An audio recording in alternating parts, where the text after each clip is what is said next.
भगवान से पहले प्रार्थना करनी चाहिए। आपके प्रश्नों से क्या होगा, हम गलत उत्तर दे दें तो क्या आप मान लेंगे? मान लो जैसे हम आपसे पूछ रहे हैं, आप ब्रह्मचर्य हैं, आपने कभी किसी को नहीं स्वीकार किया, तो आप कहेंगे मैंने किसी को नहीं स्वीकार किया, तो झूठ भी तो बोल सकते हैं। तो हमें भगवान से प्रार्थना करनी चाहिए कि हे भगवान, मुझे ऐसा जीवन साथी दो जो हमारे मनोनुकूल हो और धर्म के अनुसार चले। भगवान, अब तो बड़ा कठिन है, अब तो ऐसे जीवन साथी मिलने ही कठिन है, क्योंकि एक बच्चा 4 लड़कियों से संबंध बना चुका है, एक लड़की 4 बच्चों से संबंध बना चुकी है। बॉयफ्रेंड किया, ब्रेकअप, फिर दूसरे से, फिर ब्रेकअप, तीसरा बॉयफ्रेंड है, बोले चौथा बॉयफ्रेंड है। तो ये व्यभिचार प्रवृत्ति जिसकी बन चुकी है, वो भला एक पुरुष में कैसे टिक पाएगी? तभी तो देखो बहुत गंदगी फैल रही है, पति पत्नी के संबंधों में कड़वाहट आ रही है। 1 साल नहीं हुआ डिवोर्स हो गया, क्या हो रहा है? ब्याह हुए 1 साल नहीं हुआ डिवोर्स हो गया, ये क्या हो रहा है? या पत्नी पति को मार डाल रही है, या पति पत्नी को मारे डाल रहा है। ये सब क्या है? व्यभिचार प्रवृत्ति के कारण ही तो है। तो बच्चे इस बात को समझ नहीं रहे हैं। आज वो एक बच्चा कह रहा था एक दिन कि जिसके गर्लफ्रेंड ना हो तो लोग उसको बहुत, मतलब मित्र लोग उसे बहुत नीचा समझते हैं। मतलब वो अपना गर्व से वर्णन करते हैं कि मेरे 5 गर्लफ्रेंड है, उसे गर्व समझ रहे हैं। तो आजकल तो बच्चा की ये प्रश्न पूछो कि तुम पवित्र हो, तब तो तुम जीवन भर संशय में बने रहोगे। भगवान से प्रार्थना करो, पहले तुम पवित्र हो, पहले अपने को ब्रह्मचारी बनाओ और फिर भगवान से प्रार्थना करो कि हे नाथ, मुझे ऐसा जीवन साथी दो जो हमें धर्म के अनुसार आप तक पहुंचा दे, भगवत प्राप्ति करा दे, ऐसा जीवन साथी दो। तो ऐसा बच्चा चलना, भगवान से बकाया कोई प्रश्न मत करो। और जब हमने हाथ पकड़ लिया और हाथ समर्पित कर दिया, तो फिर दूसरे की तरफ देखे ना, अपने पति पत्नी से प्यार रखे, यही हम चाहते हैं। बाद में नहीं तो फिर जीवन बर्बाद हो जाएगा। अब तो भगवान से ही प्रार्थना करो कि वही सही मार्ग में हमें ले चलने वाला साथी, जीवन साथी दें, तो भगवान ही कृपा करें। नहीं तो बड़ा अपवित्रता फैल रही है, नशेबाजी, चाहे बच्चा हो चाहे बच्ची, व्यभिचार, ये खूब फैल रहा है, खूब फैल रहा है। ये बड़ी हानिकारक है हमारे भारत देश में। पवित्रता पूर्वक गृहस्थ धर्म निर्वाह करने की जो पद्धति है, उससे बिल्कुल खिलाफ पद्धति चल रही है। खुशी लड्डा जी, भीलवाड़ा से। राधे राधे महाराज जी। महाराज जी, जब मन में संदेह या विश्वास की कमी हो तो क्या करना चाहिए? नाम जप। नाम जप से बुद्धि पवित्र होती है, पवित्र बुद्धि से संशय का नाश होता है, पवित्र बुद्धि में ही विश्वास जागृत होता है। तो हमें परम पवित्र मंगलमय भगवान का नाम निरंतर अपनी जिह्वा से लेने का अभ्यास करना चाहिए, जिससे हमारी बुद्धि विवेकवती हो जाए। बुद्धि तो सबके पास है, पर विवेक नहीं है। होए विवेक तो मोह भ्रम भागा। अगर विवेक हो जाए तो सब संशय नष्ट हो जाएगा, सब अविश्वास नष्ट हो जाएगा, परम विश्वास, दृढ़ निश्चय जागृत हो जाएगा। इसलिए नाम जप करो। किसका प्रश्न है? हाँ, नाम जप करो। नाम जप करने से संशय और अविश्वास, इसका नाश हो जाएगा, निश्चय और विश्वास जागृत हो जाएगा। जी। डॉक्टर विष्णु सक्सेना जी। जी। राधे राधे महाराज जी। महाराज जी, आप कह रहे हैं कि आप जीवन भर देश विदेश में प्रेमी प्रेमिका, नायक नायिका के भौतिक प्रेम पर ही कविताएं लिखकर आप अंतर्राष्ट्रीय कवि हैं, श्रृंगार रस के, कह रहे हैं। महाराज जी, मुझ अधम को कोई ऐसा उपाय बताएं कि भौतिक प्रेम आध्यात्मिक प्रेम में बदल जाए और मेरी कविताओं इससे कोई लाभ तो मिलेगा नहीं। भले तालियां मिल जाएं, संसार के 4 लोग तुम्हारी वाहवाही कर दें, लेकिन इससे सत्य वस्तु तो मिलेगी नहीं। ये विलासिता के गान करने से 4 लोग संसारिक वाह वाह कह सकते हैं या हर्षित हो सकते हैं, लेकिन न तुम्हें मन की शांति मिलेगी, न औरों के मन की शांति मिलेगी। यदि प्रभु के चरित्र गाओ तो तव कथामृतम तप्त जीवनम, कवि भिरीडितम कल्मषापहम, श्रवण मंगलम श्री मुदाततम, भूय गृणन्ति ते भूरिदा जना। वो बड़े महामहिमा में दानी माने जाते हैं जो दूसरों को भगवान की चर्चा सुनाते हैं। कल्मषापहम, भगवान के पावन चरित्र सुनते ही हृदय निष्पाप होने लगता है। जीव को मंगल की प्राप्ति होती है, आनंद की प्राप्ति होती है। तो हमें लगता है कि सबसे बड़े नायक भगवान हैं और सबसे बड़ी नायिका उनकी प्रिया जो है। अगर उनके पावन चरित्र गान करो तो तुम्हारी भी बुद्धि पवित्र हो जाएगी और परलोक लोक सब बन जाएगा, और जो सुनेगा उसका भी मंगल हो जाएगा। तो अब सुधार कर लो, नाम जप करो और भगवान के सिया राम, राधे श्याम, शिव पार्वती, इनके पावन चरित्रों का गायन करो, जिससे तुम्हारी वाणी पवित्र हो जाए, लोगों के कान पवित्र हो जाएं और जीवन दोनों का मंगलमय हो जाए, कथन करने वाले का और श्रवण करने वाले का। ये पांच भौतिक शरीरों की सुंदरता क्या, जो क्षण में नष्ट हो जाए उसका क्या गान करना। ये मलमूत्र का भांड शरीर, इसका क्या गान करना। गान करना तो चिदानंद भगवान का गान करे, जिससे हमारा जवान और कान दोनों मंगलमय हो जाए, दोनों पवित्र हो जाए ना। अब नाम जप करो और भगवान का चरित्र गाओ तो जीवन पवित्र हो जाए। नहीं क्या, चार पैसे मिल जाएंगे, लोग तालियां बजा देंगे बस, और क्या है। मरोगे तो न तालियां साथ जाएंगी, न पैसे साथ जाएंगे, न नायक नायिका साथ जाएगी, भगवान का चिंतन जाएगा, भगवान का भजन साथ जाएगा। तो हमें लगता है कि रुपया ही सब कुछ नहीं है।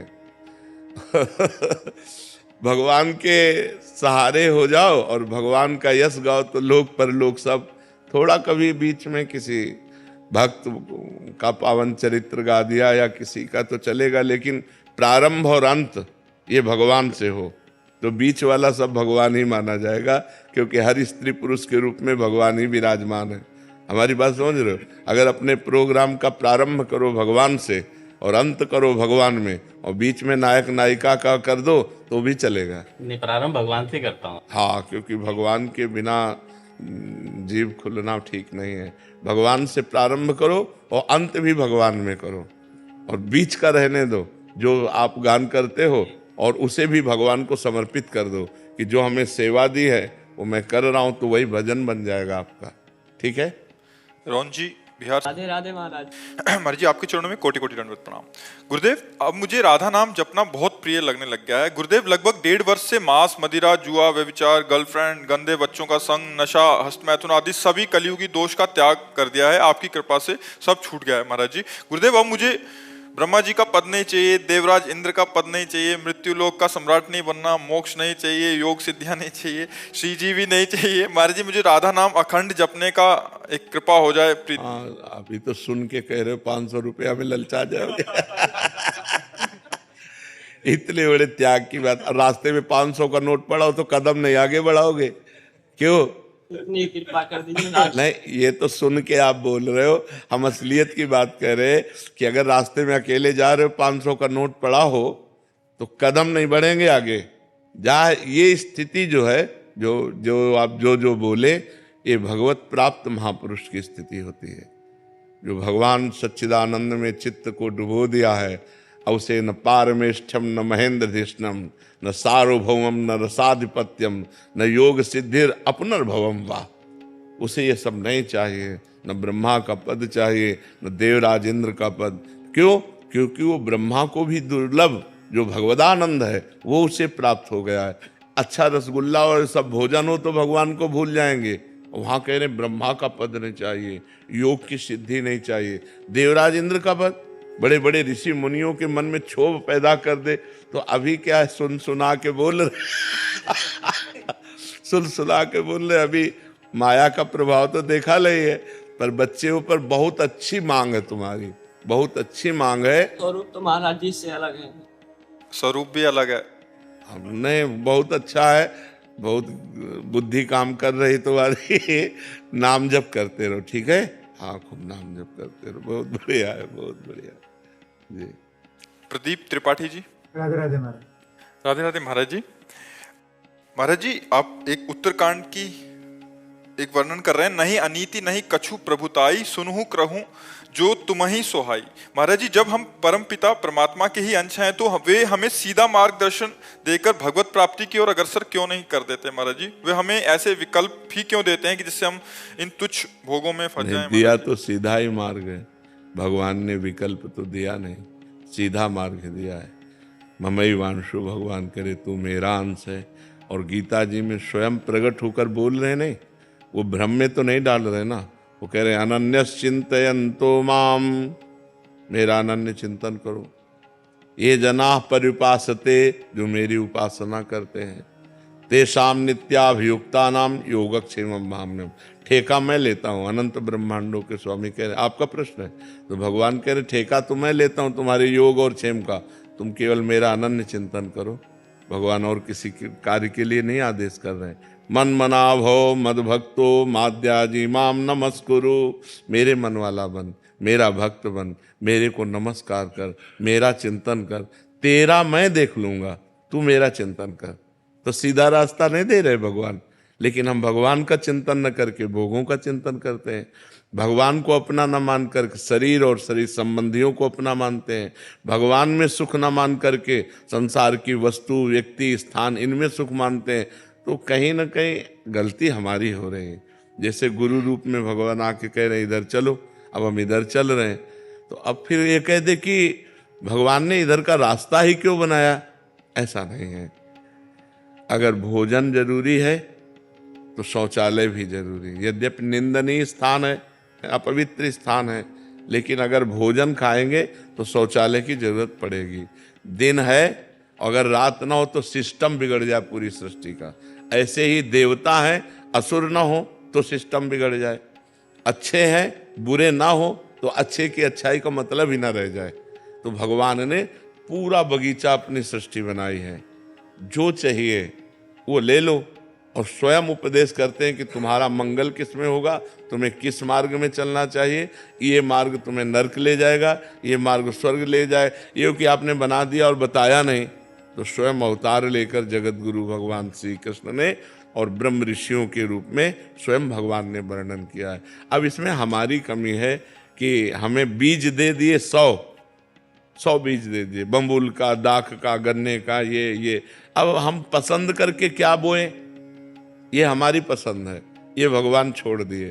तो अब ऐसे हमें भारत भूमि में जन्म दिया, मनुष्य शरीर दिया, बुद्धि दिया, मन दिया और मार्ग दिए बहुत, ज्ञान का मार्ग, भक्ति का मार्ग, पाप का मार्ग, छल कपट का मार्ग, ये सब मार्ग। और बता रहे हैं कि ये मार्ग चलो तो ये मिलेगा और ये मार्ग चलो तो ये मिलेगा। अब हम उधर जा रहे हैं तो उधर भोगना पड़ेगा, इधर जा रहे हैं तो आनंद भोगना पड़ेगा। तो इसमें भगवान का दोष क्या है, आप हमें बताओ, है नहीं? हाँ, भगवान पूर्ण है तो उनकी सृष्टि भी पूर्ण है। आप ये नहीं कह सकते कि ये नहीं है, सब कुछ है। बुरा से बुरा भी है और भला से भला भी है, छोटा से छोटा भी है, महान से महान भी है। ये उसकी सृष्टि है, ये उसकी बाजार है। अब आप खरीदना क्या चाहते हैं? पैसा आपके पास है, खरीद लीजिए। श्वास रूपी संपत्ति है, बुद्धि रूपी आपको गाइड करने वाला है, और भगवान आपको आपकी बुद्धि को कहाँ ले जाना चाहिए ये भी बता रहे हैं। अब अपने को चल देना चाहिए। देखो, भगवान की कृपा से आप साधु समागम में आए, भगवान की तरफ से कोई कमी है क्या कृपा की? अब आप अगर साधु समागम करके भी असत मार्ग में चलें और कह दें कि भगवान को दोष दें, तो हमें लगता है उनकी कृपा ही कृपा हमारे ऊपर है, उनकी वास्तविक कृपा हमारे ऊपर है। हम समझ नहीं पा रहे, अगर हम समझ जाएं तो हम गलत मार्ग में चलेंगे नहीं, सही मार्ग। अब उन्होंने गलत मार्ग क्यों बनाया? तो वो पूर्ण है।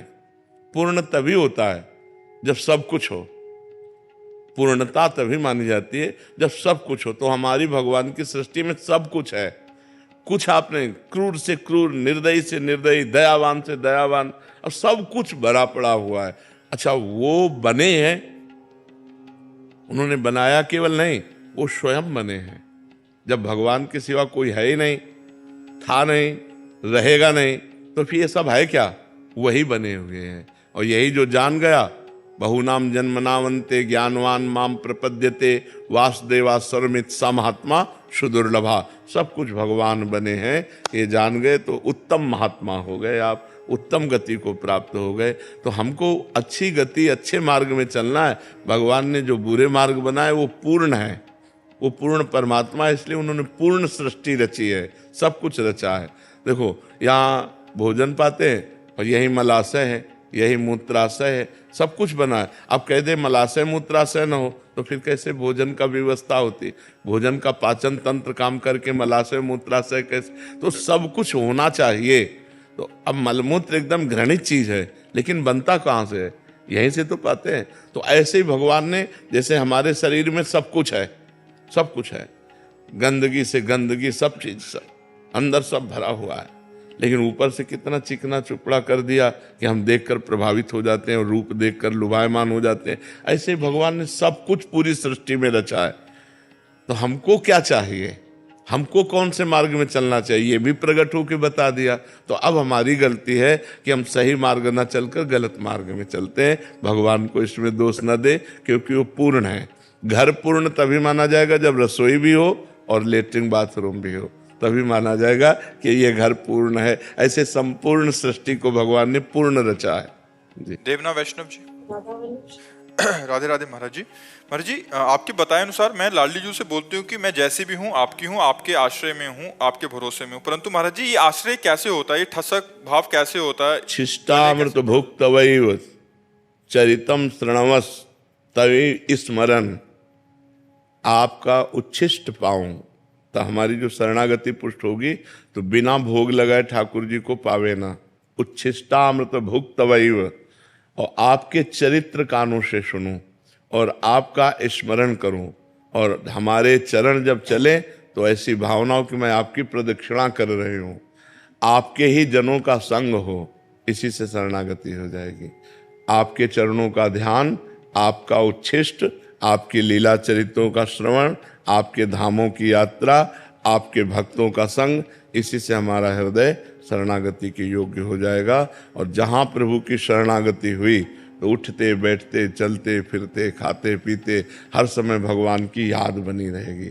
भगवान का स्मरण होना हर समय, यही साधना है। सबसे बड़ी साधना भगवत प्राप्ति की है कि उठते बैठते चलते फिरते हर समय राधा राधा राधा राधा स्मृति बनी रहे।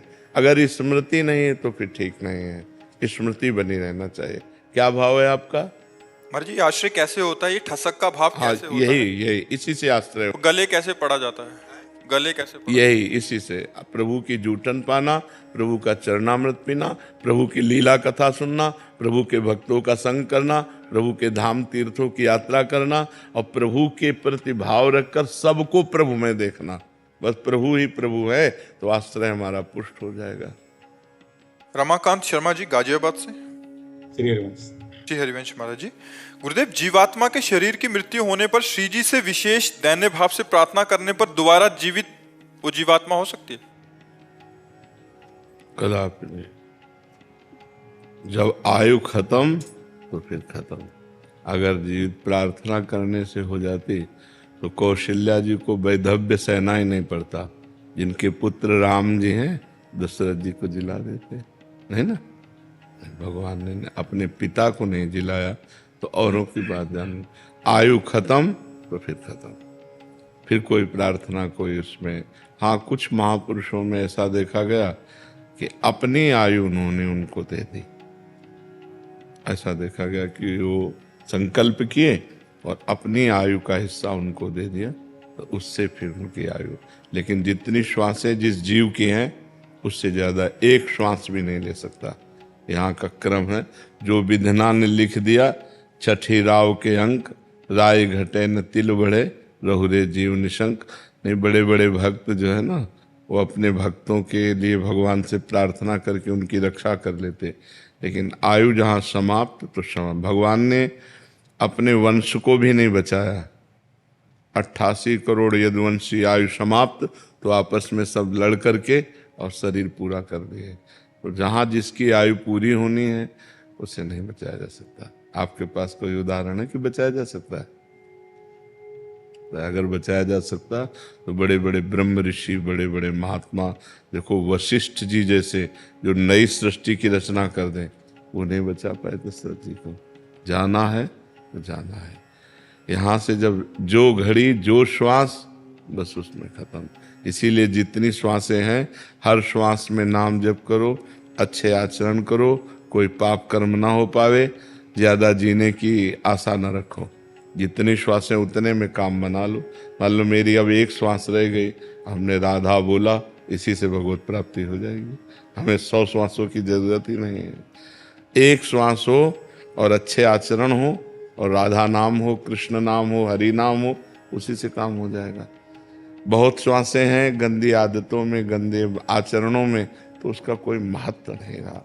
जीने का क्या महत्व? लोग समझ रहे हैं, बेविचार कर रहे हैं, मांस खा रहे हैं, दूसरे जीवों को काट रहे हैं, हिंसा, ये क्या तुम्हारा जीना? क्या नरक का सामग्री तैयार कर रहे हो? अगर एक श्वास भी है तो अच्छे जियो, राधा राधा राधा, दूसरों को सुख पहुंचाओ, दूसरों का मंगल करो। तो मेरी जहाँ तक जानकारी है उसके अनुसार एक श्वास भी आगे नहीं बढ़ सकती। जितनी निश्चित श्वासें हैं उतने ही निश्चित रहेंगे। जी। मनोज दास जी, जिंद। राधे राधे। महाराज जी, दीक्षा के बाद यदि साधक की मृत्यु हो जाए तो उसकी झोली, माला, आसन का क्या किया जाए?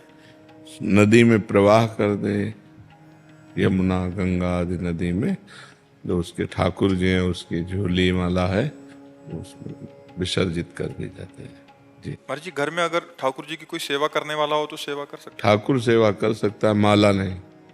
माला को तो उसी के साथ विसर्जित कर, चरण पादुका?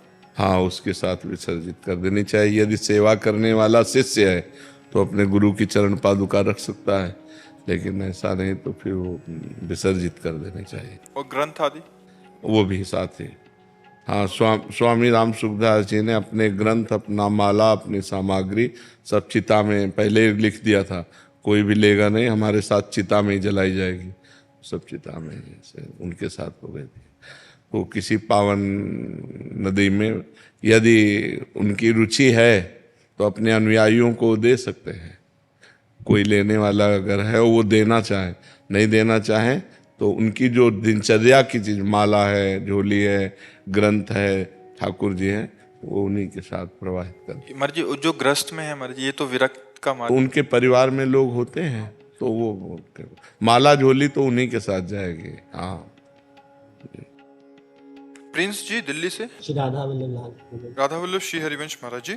महाराज जी, सत्संग का सार नाम है, सब कष्ट की मरहम नाम है, पता होते हुए मन बस काम क्रोध में ही क्यों फंसा रहता है महाराज जी? क्योंकि अनेक जन्मों से, ये पता तो अभी हुआ है तुम्हें, और ये फंसा अनेक जन्मों से, तो उसका स्वभाव बन गया है।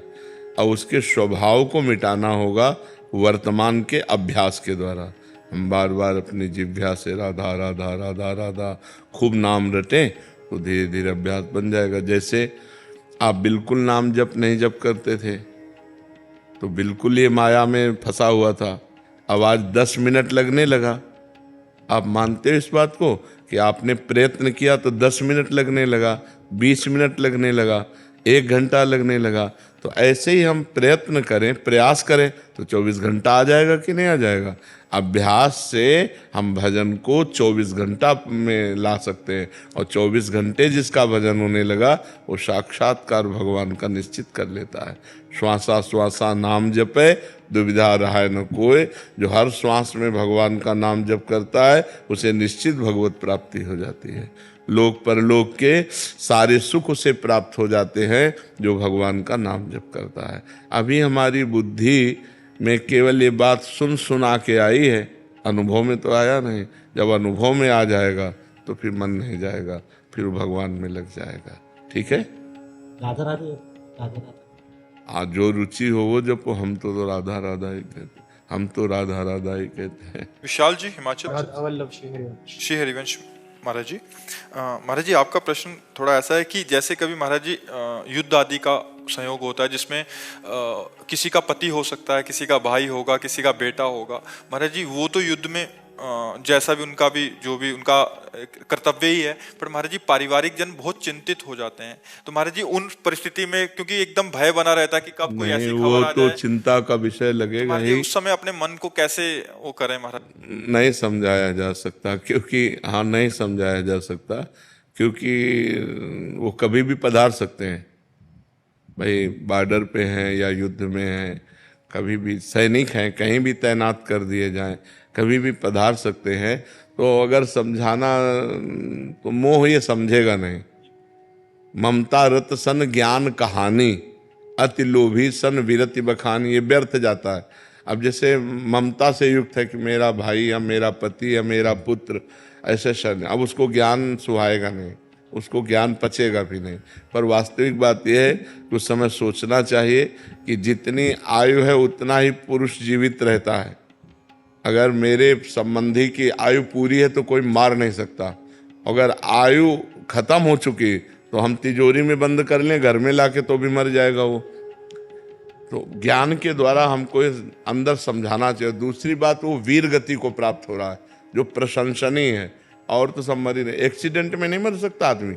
भाई घर से निकला है, पता नहीं लौट के आए कि ना आए, वो तो बॉर्डर में देश रक्षा के लिए, राष्ट्र रक्षा के लिए है।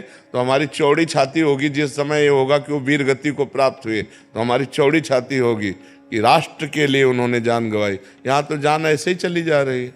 एक्सीडेंट हुआ, पूरी की पूरी गाड़ी में जितने लोग सब मर गए, गाड़ी में आग लगी, जिंदा जल गए। तो मृत्यु तो निश्चित समय है। अगर वो युद्ध में कोई अकाल मृत्यु थोड़ी होती, उन्हीं की होगी जिनकी होनी है, अन्यथा नहीं होगी। जहां जिससे जैसी होनी है। पर जिसका प्रमाण वो परमवीर चक्र आते हैं, 16 गोलियां लगी। हाँ, उसके 16 बाद देख जाके लो, बच हाँ गए। 16 गोलियां लगी थी, बिल्कुल बिल्कुल। योगेंद्र सिंह, योगेंद्र, हाँ बिल्कुल। एक गोली तो मर्जी ऐसी लगी कि एक सिक्का था 5 रुपए का या कोई सिक्का था, उसके ऊपर लग के डेवट हो गई। उसी जगह पे सिक्का था और वहीं लगनी थी। हाँ बिल्कुल बिल्कुल, वो भगवान का, उनकी आयु बची थी ना, इसलिए वो अब भी हैं। अगर 16 गोली क्या चीज़, एक में काम हो जाता है, एक में ढेर हो जाता है आदमी, तो ये बात होती है। तो इसमें प्रसन्न रहना चाहिए। यद्यपि तभी हम कह रहे हैं ममता रत्सन ज्ञान कहानी, ये ज्ञान उस समय काम नहीं करता जब अपने प्रियजनों का वियोग होता है तो हृदय फटता है। ऐसा लगता है कि कोई भगवान अगर है तो पुनः जिंदा कर दे, तभी हमें तसल्ली होगी, नहीं तो एकदम वो व्याकुलता हो जाती है। आपको क्या, बड़े बड़े को हो जाती है, बड़े बड़े ज्ञानियों को हो जाती है। ये बिछोह होना एक बहुत बड़ा कष्ट का विषय होता है। और फिर जिसका पति हो, पूरे जीवन भर अब वैधव्य रहना है, पूरे जीवन भर निराश रहना है, कितना बड़ा विषय होता है। पर वो धन्य है, हम इसीलिए भारत के सैनिकों का स्वागत करते हैं। धन्य है जो अपने प्राणों को हमारे राष्ट्र पर बलिहार करते हैं। हम उनको प्रणाम करते हैं, नमन करते हैं। और समस्त भारतीयों को चाहिए कि भारतीय सेना का उत्साह वर्धन करें और उनको नमस्कार करें, क्योंकि बहुत बड़ी वीरता। इसलिए हम भारत सैनिकों को प्रणाम करते हैं कि वो अपनी जान पर खेलकर हमारी रक्षा कर रहे हैं, हमारी रक्षा कर रहे हैं। गुरुदेव, उस वक्त अगर राधा नाम पे अधिक विश्वास कर, गोली लगेगी, गोली लगेगी क्योंकि आयु पूरी हो चुकी है। कल्याण हो जाएगा पर गोली लगेगी क्योंकि आयु पूरी हो चुकी है।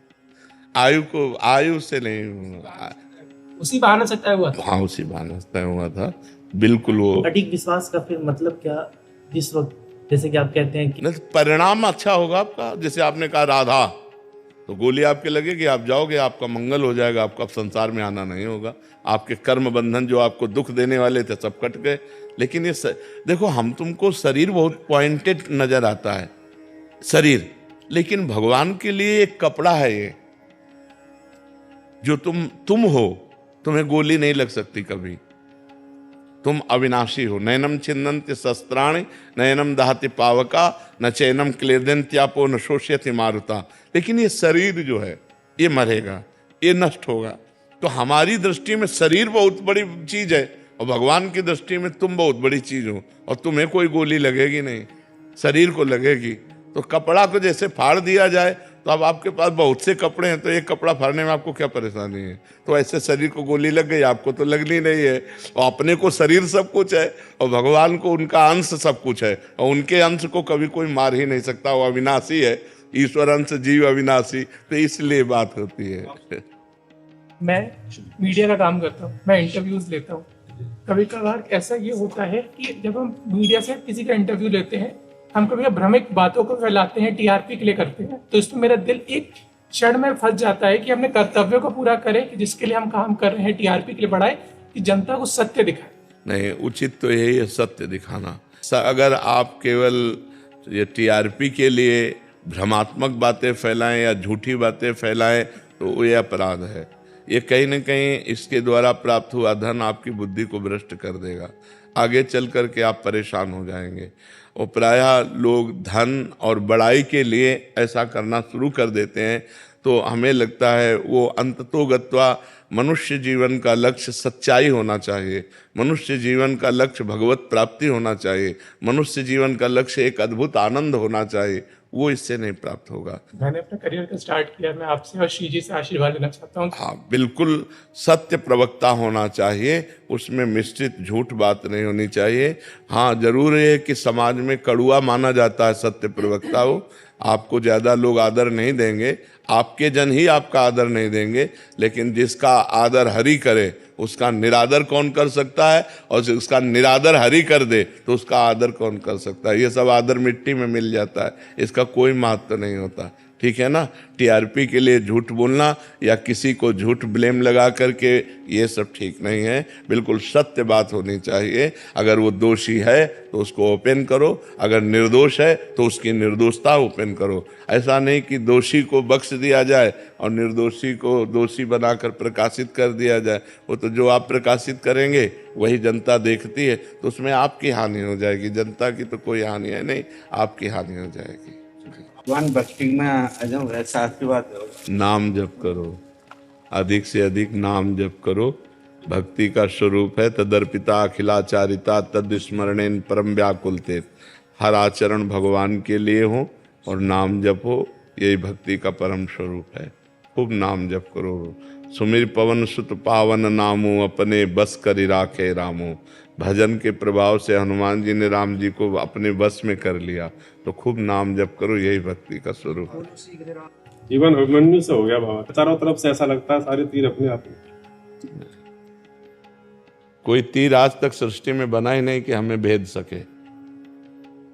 नैनम छिन्दन्ति शस्त्राणि नैनम दहति पावका न चैनम क्लेदन्त्यापो न शोष्यति मारुता।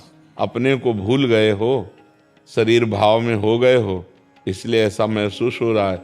यदि अपने स्वरूप में आओ तो तुम ना तो किसी आग्नेय अस्त्र में, न वारुणास्त्र में, न वायुवास्त्र में, किसी में ताकत ही नहीं कि हमें छू सके। हम अविनाशी हैं, ईश्वर का स्वरूप हैं, शिवोहम, शिव का अंश